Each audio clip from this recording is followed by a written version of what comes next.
to a recent Pew survey, more than 90% of American teenagers use social networks at least once a day, and nearly a third of those say they're connected around the clock. All of this instant access has a negative effect on a lot of teenagers, leading to a rise in suicidal thoughts, the experts tell us, and psychological distress. So what can parents do? Youth advocate Kacee Bree Jensen is here now with some great ways to get started. Hi. You always fill me in on things I don't know and probably should know as a parent, but what do you think the biggest challenges are for teenagers over the summer? They've got lots of time on their hands. Parents are not as familiar with social media. What should we be on the lookout for? Everything. Everything, great. I think, you know, as parents, we get tired. We're doing a lot, and so it's hard to stay on top of what our kids are doing. We kind of say, oh, it's fine, they're good kids. But even the best of kids have this kind of underworld of social media that nobody really knows about. So as hard as it is, make it your job to stay up on what's current. So Snapchat, there's new sites popping up everywhere that there's tons of cyberbullying happening. There was one that came out recently called Burn Book. So you can imagine. I haven't heard of that one. Yes, that one right away. You can log into your school, but be anonymous, and people say things like, "Tell me, let's talk about Sarah." Oh no. And so Burn Book. Burn Book. So just be aware. I have resources on my website. There's many tools that we can use to monitor.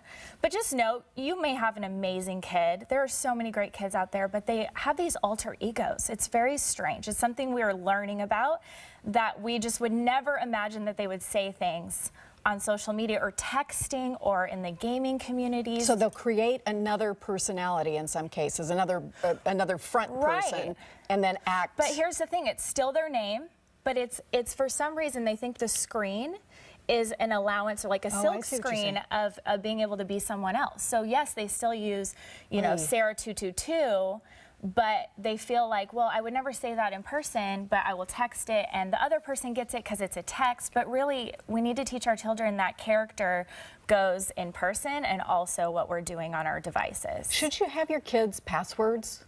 100%. Passwords, I have tools that I use to monitor. I have a teenager as well, a 14-year-old.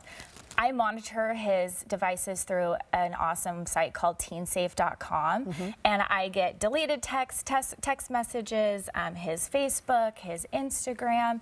Snapchat is one thing that we really need to be aware of, because the thing with that is that they post a picture and a text and it disappears in 3 seconds. So a parent doesn't really have the opportunity to know exactly what's going on. That's the whole reason it exists. Yeah, and I have a great kid. He is awesome, but he's 14. And I just think of it as, in the kitchen, we need knives, right, to make dinner. They're tools, but you need to learn how to use the knives or you can cut yourself. And that's what social media and devices and gaming are.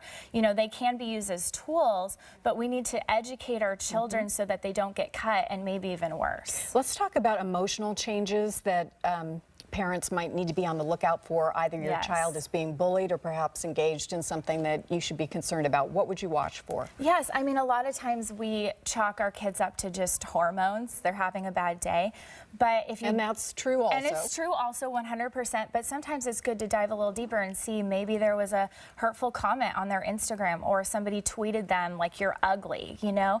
The other thing is we as adults go on our Instagram and Facebook and compare ourselves. Everyone's posting all their happy days, and we're like, oh, I didn't get invited to that party as an adult.